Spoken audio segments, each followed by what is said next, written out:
संस्कृताय नमो नमः। आज मैं आपके सम्मुख किम, जिसका अर्थ क्या या कौन होता है, इस शब्द का सर्वनाम शब्द रूप है। इसका नपुंसक लिंग आपके सम्मुख में लेकर आया हूं। इसका रूप सर्वनाम शब्द रूप किम, क्या, कौन, नपुंसक लिंग। इसमें प्रथमा और द्वितीय विभक्ति को छोड़कर पूरा पुल्लिंग की तरह चलता है।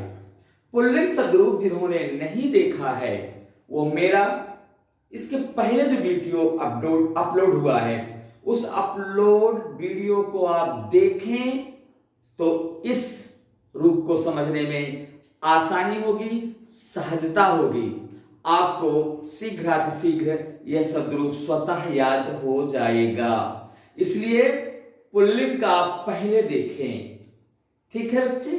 तो सबसे पहले जितने भी विद्वान हैं या बच्चे पढ़ रहे हैं, क्योंकि ये क्लास 6 से लेकर के और जब तक जीवन में आप संस्कृत शब्द का उपयोग करेंगे तब तक इसका उपयोग होगा। इसलिए यह शब्द रूप याद करना अनिवार्य है, क्योंकि प्रश्नवाचक पद वाक्य आपको बनाने पड़ेंगे और प्रश्नवाचक वाक्य बनाने के लिए किम शब्द रूप अत्यंत महत्वपूर्ण है। तो आइए देखिए आप सर्वनाम शब्द रूपम किम, क्या, कौन, नपुंसकलिंगम, विभक्ति प्रथमा द्वितीया तृतीया चतुर्थी पंचमी षष्ठी सप्तमी, एकवचनम द्विवचनम बहुवचनम। प्रथमा से पूरा मैं एक बार आपको सुना दे रहा हूं। किम के कानि, किम के कानि, केन काभ्याम कई, कस्मै काभ्याम केभ्यः, कस्मात् काभ्याम केभ्यः, कस्य कयोः केसाम, कस्मिन् कयोः केषु। इसमें किम सर्वनाम में या किम सर्वनाम में तृतीया से सप्तमी तक पुल्लिंग एवं नपुंसक लिंग में समान रूप होते हैं, समान प्रकार से चलते हैं।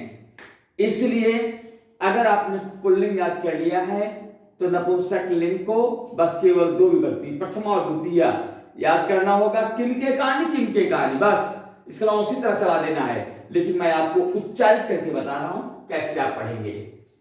किम, क्या, कौन, नपुंसक लिंग प्रथमा एक वचन किम, किम प्रथमा द्विवचन के, किम प्रथमा बहुवचन कानि, किम प्रथमा किम के कानि, किम द्वितीया एक वचन किम, किम द्वितीया द्विवचन के, किम द्वितीया बहुवचन कानि, किम द्वितीया किम के कानि, किम तृतीया एक वचन केन, किम तृतीया द्विवचन काभ्याम, किम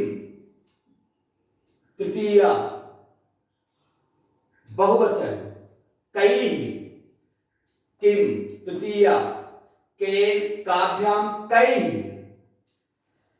किम चतुर्थी एक वचन कस्मै, किम चतुर्थी द्विवचन काभ्याम, किम चतुर्थी बहुवचन केभ्यः, किम चतुर्थी कस्मै काभ्याम केभ्यः, किम पंचमी एक वचन कस्मात्, किम पंचमी द्विवचन काभ्याम, किम पंचमी बहुवचन केभ्यः, किम पंचमी कस्मात् काभ्याम केभ्यः, किम षष्ठी एक वचन कस्य, किम षष्ठी द्विवचन कयोः, किम षष्ठी बहुवचन केषाम, किम षष्ठी कस्य कयोः केषाम, किम सप्तमी एक वचन कस्मिन्, किम सप्तमी द्विवचन कयोः,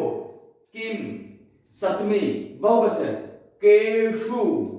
मैंने दंत तालव्य मूर्धा स श का उच्चारण स्थान लिख दिया है पहले ही। तो आप देखें विभक्ति आदि का एक बार मैं आपकी उंगलियों पर उच्चारित करा देता हूं। पहली उंगली प्रथमा विभक्ति कह, कह कौके कम कौकान केन काभ्याम कई कस्मै काभ्याम केभ्यः कस्मात् काभ्याम केभ्यः कस्य कयो केसाम कस्मिन् कयो केसु। ये पुल्लिंग में है। पुल्लिंग में केवल 2 विभक्ति छोड़ दे, पूरा नपुंसक लिंग उसी तरह से रहेगा। आप एक बार उच्चारित करके देखें, किम के कानी, किम के कानी। द्वितीय विभक्ति में किम के कानी, किम के कानी। उसके बाद में तृतीय विभक्ति में केन काभ्याम कई। चतुर्थी में कस्मै काभ्याम केभ्यः। पंचमी में कस्मात् काभ्याम केभ्यः। षष्ठी में कस्य कयोः केसाम। सप्तमी में कस्मिन् कयोः केषु। बात खत्म हो गई, सदरूप याद हो गया। अब आप इसको कैसे याद करेंगे? प्रथमा द्वितीय एक साथ, किम के कान, किम के कानी, किम के कान, किम के कानी। तृतीय चतुर्थी, केन काभ्याम कई, कस्मै काभ्याम केभ्यः, केन काभ्याम कई, कस्मै काभ्याम केभ्यः। पंचमी षष्ठी सप्तमी, कस्मात् काभ्याम केभ्यः कस्य कयोः केसाम कस्मिन् कयोः केषु। कस्मात् काभ्याम केभ्यः कस्य कयोः केशाम कस्मिन् कयोः केषु। मैंने आपको पहले बता रखा है कि विशेष इसमें है किम, क्या या कौन सर्वनाम सदरूप तृतीया से सप्तमी तक पुल्लिंग एवं नपुंसक लिंग में एक समान होते हैं। सर्वनाम सदरूप में संबोधन नहीं होता है, अतः यहां पर संबोधन नहीं दिया गया है। और आप लोग जाने, संस्कृत ज्ञानार्जन करने वाले, संस्कृत के इच्छुक शुभेच्छु जितने हैं, एक बार पुनः आप सुन लें। किम क्या कौन नपुंसक लिंग, जिसका कि प्रश्नवाचक वाक्य बनाने में अत्यंत महत्वपूर्ण भूमिका है जिस शब्दरूप को, उसको सुन लें। किम के कान, किम के कान, केन काभ्याम कई, कस्मै काभ्याम केभ्यः, कस्मात् काभ्याम केभ्यः, कस्य कयोः केसाम कस्मिन् कयोः केषु। ये पूरा हुआ।